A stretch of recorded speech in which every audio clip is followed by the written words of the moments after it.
Hola Sònia, hola a tots. Aquesta setmana al Calella Magazine ens hem traslladat fins al local, fins a la seu de la colla de geganters i grallers de Calella. Farem un recorregut per aquesta entitat de la mà de la Míriam Marré. Comencem, abans però vull que s'hi fixin en un detall, la porta de la colla de geganters i de grallers de Calella, que està adaptada per tal que puguin entrar i sortir els gegants. Ara sí, comencem aquest recorregut.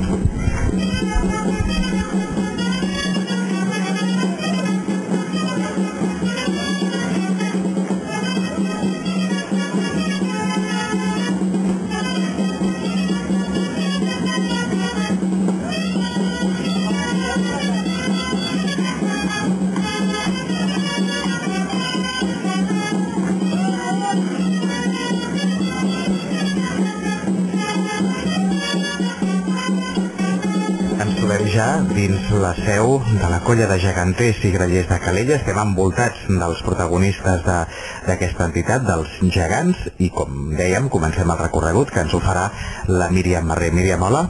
Hola, bona nit. Estem aquí amb els gegants.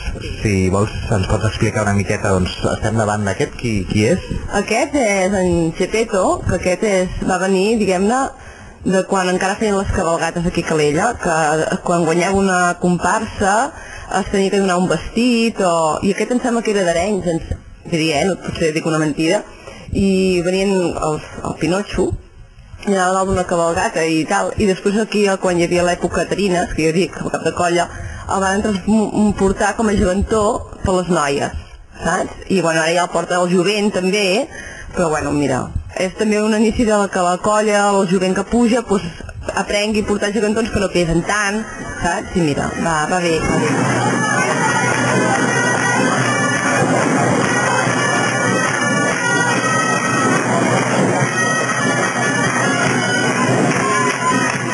Bueno, doncs aquí tindrem en Bernat, que encara va de carnaval. Encara està vestit del carnaval. De carnaval és un fiestero total, es veu.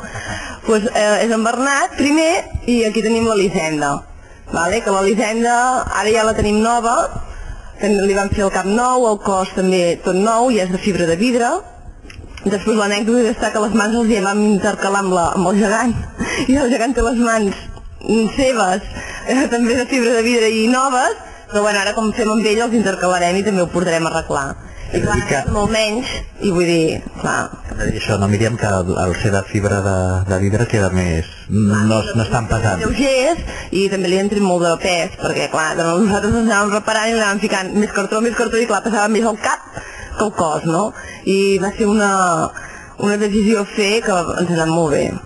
Hem de dir que les robes també són relativament noves, oi?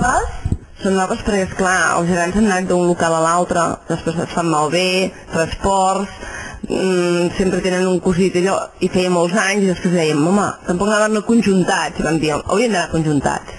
I llavors, l'any passat, per Corpus, van estrenar els vestits nous. Quan es decideix estrenar vestits nous, suposo que feu campanyes per tal que la gent, la societat calalenca també us ajudi, no?, una mica?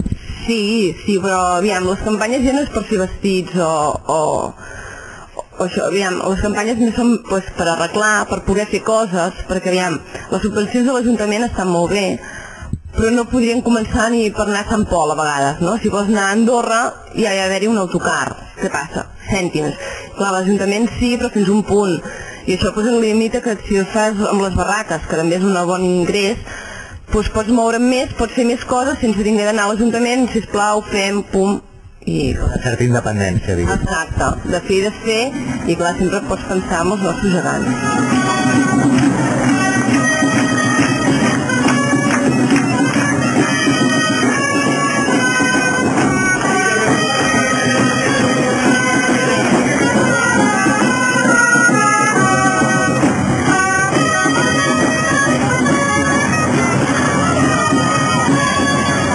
Aquí, Míriam, què és el que trobem? Doncs aquí tenim en Quirze i la Minerva, que són els gegants, diguem-ne, més antics que tenia Calella. Els abans passats dels nostres avis tenien aquests gegants que no, un fer d'una història diuen que es van cremar amb la guerra o després de la guerra. Exactament, no ho sabem, el que passa que van desaparèixer i es vam estrenar el 2002 fent aquesta rèplica, no? Llavors, jo sí que vam tingué de recol·lectar molts de cèntims amb la gent del poble, l'Ajuntament, treballant nosaltres molt, i ho vam aconseguir.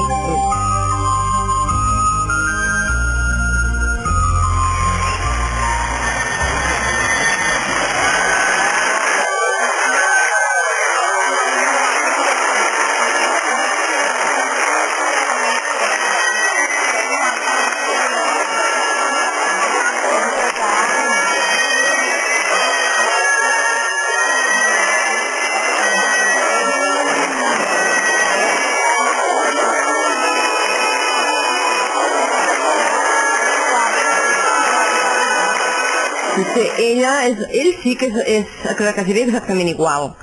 Ella potser li van canviar la cara perquè, clar, les fotos que teníem no ens acaben d'agradar i bé, com que la figura sempre que representa el poble és més important és l'home, amb ella li van fer alguns retocs a la cara, però sempre conservant lo de les fotos. I després els vestits, doncs, que també tots dos essin conjuntats. Sobretot també ella el van conservar molt, vale? Dintre de que, clar, les robes les has de comprar del que hi ha en aquest moment, però els fets, l'època, saps, el darrer... Adaptant-se a l'època, no?, tota la indumentària. Exacte.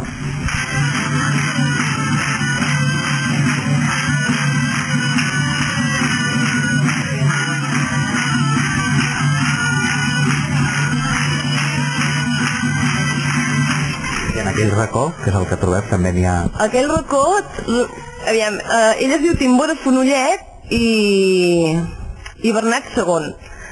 El que passa que per mi que devia ser la rèplica d'aquests dos, vale? Però la moderna. Però estan mal fets, ja estan descomposats, tenien el cavallet que pesava molt, i llavors la colla que hi havia en aquell moment doncs van patir algunes conseqüències de mal d'esquena i així, i després van quedar com aparcats, saps? També es van retallar, eren molt més alts, els van retallar els cavallets, i bueno, aquí estan.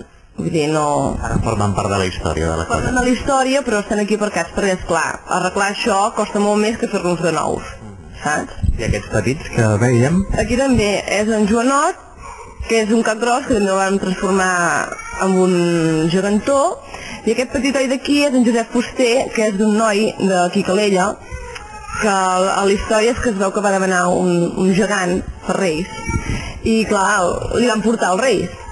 I llavors es trobaven que no sabien on posar-lo i ens van demanar si els hi podien guardar i pues sí, i després de tant en quan ell pot venir, pues bé, el porten, el treuen, també deixen que la canalla el pugui portar la canalla d'aquí i ja està. I després tenim la llopa, que la llopa... Que forma part de la tradició, sí, que la llengua. La llopa, que la llopa, però ara la llopa la volem fer ja també llopassa, per poder més oferta de poder anar a les trobades de bestiari.